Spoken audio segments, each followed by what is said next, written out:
श्री राम जय जय राम, श्री राम जय जय राम।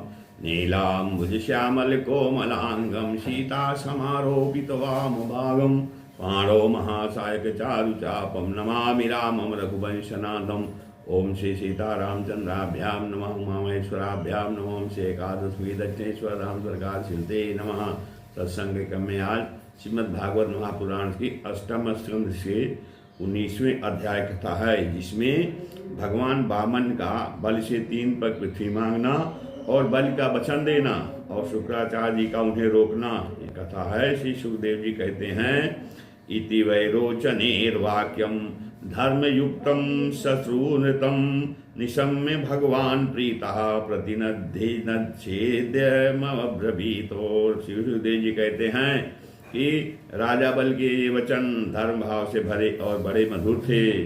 उन्हें सुनकर भगवान वामन ने बड़ी प्रसन्नता से उनका अभिनंदन किया और कहा, श्री भगवान ने कहा कि वचस्तवैतज्जन देव सूनितम उलोचितम धर्मयुतम यशस्करम यस्य प्रमाणम भृगवः संपराये पिता महाकुल वृद्धा प्रशांतः। श्री भगवान ने कहा कि हे राजन, आपने जो कुछ कहा वह आपकी कुल परंपरा के अनुरूप धर्म भाव से परिपूर्ण यश को बढ़ाने वाला और अत्यंत मधुर है। क्यों न हो, क्योंकि परलोक हितकारी धर्म के संबंध में आप भृगपुत्र और शुक्राचार्य को परम प्रमाण जो मानते हैं, साथ ही अपने कुल वृद्ध पितामह परम शांत प्रहलाद जी की आज्ञा भी तो आप वैसे ही मानते हैं। न हि तस्मिन् कुले कश्चिन्निषत्वः कृपणः पुमान् प्रत्याख्याता प्रतिशुद्ध युवा दाता दुजातये। फिर आगे भगवान कहते हैं कि आपकी वंश परंपरा में कोई धैर्यहीन अथवा कृपण पुरुष कभी हुआ ही नहीं। ऐसा कोई नहीं हुआ जिसने ब्राह्मण को कभी दान न दिया हो, अथवा जो एक बार किसी को कुछ देने की प्रतिज्ञा करके बाद में मुकर गया हो। न सन्ति तीर्थे युधिचार्थिनार्थिताः पराङ्मुखाये त्वमनस्विनो नृपाः युत्सत्मत्कुले यद्य समामलेन प्रहलाद उद्भाति यथोनुपाखे। फिर कहते हैं कि दान के अवसर पर याचकों की याचना सुनकर और युद्ध के अवसर पर शत्रु के ललकारने पर उनकी ओर से मुंह मोड़ लेने वाला कायर आपके वंश में कोई भी नहीं हुआ। क्यों न हो, आपकी कुल परंपरा में प्रहलाद अपने निर्मल यश से वैसे ही शोभायमान होते हैं जैसे आकाश में चंद्रमा। तो आपके कुल में ही हिरण्याक्ष जैसे वीर का जन्म हुआ था। वह वीर जब हाथ में गदा लेकर अकेला ही दिग्विजय के लिए निकला, तब सारी पृथ्वी में घूमने पर भी उसे अपनी जोड़ का कोई वीर मिला ही नहीं। और कहते हैं, जब विष्णु भगवान जल में से पृथ्वी का उद्धार कर रहे थे, तब यह उनके सामने आया और बड़ी कठिनाई से उन्होंने उस पर विजय प्राप्त की। परंतु उसके बाद भी उन्हें बार बार हिरण्याक्ष की शक्ति और बल का स्मरण हो आया।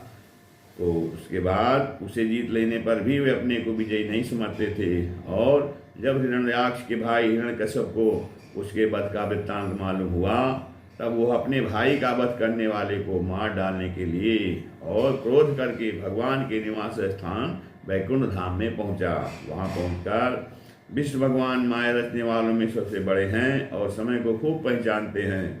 जब उन्होंने देखा कि हिरण्यकश्यप तो हाथ में शूल लेकर काल की भांति मेरे ऊपर धावा कर रहा है, तब उन्होंने विचार किया कि जैसे संसार के प्राणियों के पीछे मृत्यु लगी रहती है, वैसे ही मैं जहाँ जहाँ जाऊँगा वहीं वहीं यह मेरा पीछा करेगा। इसलिए मैं इसके हृदय में प्रवेश कर जाऊं, जिससे यह मुझे देख ना सके, क्योंकि यह तो बहिर्मुख है, बाहर की वस्तुएं देखता है।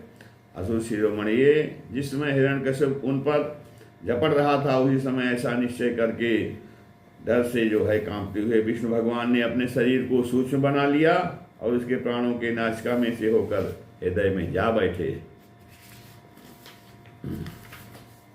हिरण्यकश्यप ने उनके लोग को भली भांति छान डाला, परंतु उनका कहीं पता न चला। तो इस पर वो क्रोधित हुआ और वह सिंहनाद करने लगा। उस वीर हिरण्यकश्यप ने पृथ्वी, स्वर्ग, दिशा, आकाश, पाताल और समुद्र सब कहीं विष्णु भगवान को ढूंढा, परंतु वे कहीं भी उसे दिखाई न दिए।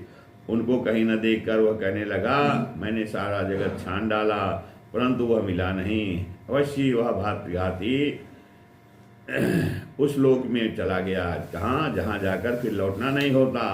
बस अब उससे बैर भाव रखने की आवश्यकता नहीं, क्योंकि वह तो देह के साथ ही समाप्त हो जाता है। क्रोध का कारण अज्ञान है और अहंकार से उसकी वृद्धि होती है। राजन, आपके पिता प्रहलाद नंदन विरोचन बड़े ही ब्राह्मण भक्त थे, यहाँ तक कि उनके शत्रु देवताओं ने ब्राह्मणों का वेश बनाकर उनसे उनकी आयु का दान मांगा और उन्होंने ब्राह्मणों के छल को जानते हुए भी अपनी आयु दे डाली।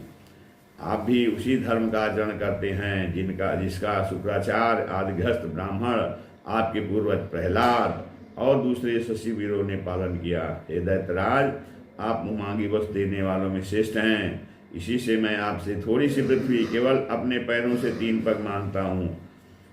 माना कि आप जो है सारे जगत के स्वामी और बड़े उदार हैं, फिर भी मैं आपसे इससे अधिक नहीं चाहता। विद्वान पुरुष को केवल अपनी आवश्यकता के अनुसार ही दान स्वीकार करना चाहिए, इससे यह प्रतिग्रह जन्य पाप से बच जाता है। और राजा बल ने कहा कि हे ब्राह्मण कुमार, तुम्हारी बातें तो वृद्धों जैसी हैं, परंतु तुम्हारी बुद्धि अभी बच्चों की सी है। अभी तुम भी तो बालक ही ना, इसी से अपना हानि लाभ नहीं समझ रहे हो। मैं तीनों लोगों का एकमात्र अधिपति हूँ, स्वामी हूँ और द्वीप का द्वीप दे सकता हूँ। जो मुझे अपनी वाणी से प्रसन्न कर ले और मुझसे केवल 3 टक भूमि मांगे, वह भी क्या बुद्धिमान कहा जा सकता है। प्रहलाद जी, जो एक बार कुछ मांगने के लिए मेरे पास आ गया, उसे फिर कभी किसी से कुछ मांगने की आवश्यकता नहीं पड़ती। हाँ, अतः अपनी जीविका चलाने के लिए तुम्हें जितनी भूमि की आवश्यकता हो उतनी मुझसे मांग लो। श्री भगवान ने कहा कि राजन, संसार के सबके सब प्यारे विषय एक मनुष्य को कामनाओं को भी पूर्ण करने में समर्थ नहीं है, और यदि वह अपनी इंद्रियों को वश में रखने वाला संतोषी न हो, तो कहते हैं जो 3 पग भूमि से संतोष नहीं कर लेता, उसे 9 वर्षों से युक्त एक द्वीप भी दे दिया जाए तो भी वह संतुष्ट नहीं हो सकता, क्योंकि उसके मन में 7 द्वीप पाने की इच्छा बनी ही रहेगी। मैंने सुना है कि पृथु गए आदि नरेश 7 द्वीपों के अधिपति थे, परंतु उसने धन और भोग की सामग्रियों के मिलने पर भी तृष्णा का पार न पा सके। फिर कहते हैं जो कुछ प्रारब्ध से मिल जाए उसी से संतुष्ट हो रहने वाला पुरुष अपना जीवन सुख से व्यतीत करता है, परंतु इंद्रियों को वश में रखने वाला तीनों लोगों का राज्य पाने पर दुखी ही रहता है। इंद्रियों को वश में न रखने वाला तीनों लोगों का राज्य पाकर वे भी दुखी रहेगा, क्योंकि उसके हृदय में असंतोष की आग धधकती रहती है। तो कहते हैं कि धन और भोगों से संतोष न होना ही जीव के जन्म मृत्यु के चक्कर में गिरने का कारण है, तथा जो कुछ प्राप्त हो जाए उसी में संतोष कर लेना मुक्ति का कारण है। पुंसो एवं संसितेर हेतुर संतोषो अर्थ कामयो हो यदिच्छोपन्ने संतोषो मुक्ते स्मृता। कहते हैं जो ब्राह्मण स्वर्ग स्वयं प्राप्त वश से ही संतुष्ट हो रहता है, उसके तेज की वृद्धि होती है। उसके असंतोषी हो जाने पर उसका तेज वैसे ही शांत हो जाता है जैसे जल से अग्नि। फिर कहते हैं इसमें संदेह नहीं कि आप मुँह मांगी वस्तु देने वालों में शिरोमणि हैं, इसलिए मैं आपसे 3 पग भूमि ही मांगता हूँ। इतने से ही मेरा काम बन जाएगा। कहते हैं धन उतना ही संग्रह करना चाहिए जितने की आवश्यकता हो। एतावतयो सिद्धो अहम मित्रम यावत प्रयोजनम तस्मात् 3 पदान्य भिणे त्वद वर्धस्भात्। फिर शिवदेव जी कहते हैं कि भगवान के इस प्रकार कहने पर राजा बलि हंस पड़े और उन्होंने कहा कि अच्छी बात है, जितनी तुम्हें इच्छा हो उतनी ही ले लो। यूँ कहकर 52 भगवान 3 पग पृथ्वी का संकल्प करने के लिए उन्होंने जल पात्र उठाया। तब शुक्राचार्य जी सब कुछ जानते थे, उनसे भगवान की यह लीला भी छिपी नहीं थी।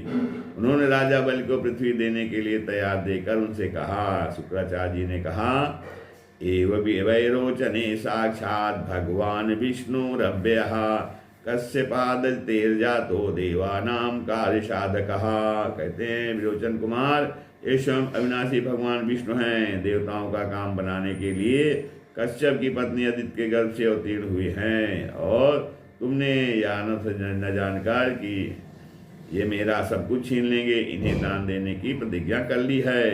यह तो दैत्यों पर बहुत बड़ा अन्याय होने जा रहा है, इसे मैं ठीक नहीं समझता हूँ।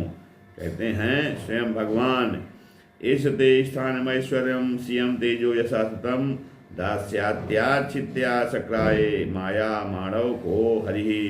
तो कहते हैं स्वयं भगवान ही अपनी योग माया से या ब्रह्मचारी बनकर बैठे हुए हैं। ये तुम्हारा राज्य, ऐश्वर्य, लक्ष्मी, तेज और विश्वविख्यात कीर्ति सब कुछ तुमसे छीनकर इंद्र को दे देंगे। ये विश्व रूप हैं, 3 पग में से तो ये सारे लोगों को नाप लेंगे। मूर्ख, जब तुम अपना सर्वस्वी विश्व को दे डालोगे तो तुम्हारा जीवन निर्वाह कैसे होगा। ये विश्वव्यापक भगवान एक पग में पृथ्वी और दूसरे पग में स्वर्ग को नाप लेंगे। इनके विशाल शरीर से आकाश भर जाएगा, तब इनका तीसरा पग कहाँ जाएगा, तुम उसे पूरा न कर सकोगे। ऐसी दशा में मैं समझता हूँ कि प्रतिज्ञा करके पूरा न कर पाने का तुम्हें नरक में ही जाना पड़ेगा, क्योंकि तुम अपनी की हुई प्रतिज्ञा को पूर्ण करने में सर्वथा असमर्थ हो जाओगे। विद्वान पुरुष उस दान की प्रशंसा नहीं करते जिसके बाद जीवन निर्वाह के लिए कुछ बचे ही नहीं। जिसका जीवन निर्वाह ठीक ठीक चलता है वही संसार में दान, यज्ञ, तप और परोपकार के कर्म कर सकता है। जो मनुष्य अपने धन को 5 भागों में बांट देता है, अपने धर्म को 5 भागों में बांट देता है। धर्माय यस्य अर्थाय कामाय सुजनाय चा पंचधा विभजन वित्त मिहामूत्रो च मोदते। तो कहते हैं जो मनुष्य जो है अपने धन को 5 भागों में बांट देता है, अर्थात कौन कौन से 5 भाग, कुछ धर्म के लिए, कुछ यश के लिए, कुछ धन की अभिवृद्धि के लिए, कुछ भोगों के लिए और कुछ अपने स्वजनों के लिए, वही इस लोक और परलोक दोनों में ही सुखी हो पाता है, सुख पाता है। फिर कहते हैं कि असुर शिरोमणि, यदि तुम्हें अपनी प्रतिज्ञा टूट जाने की चिंता हो तो मैं इस विषय में तुम्हें कुछ ऋग्वेद की श्रुतियों का आशय सुनाता हूँ, तुम सुनो।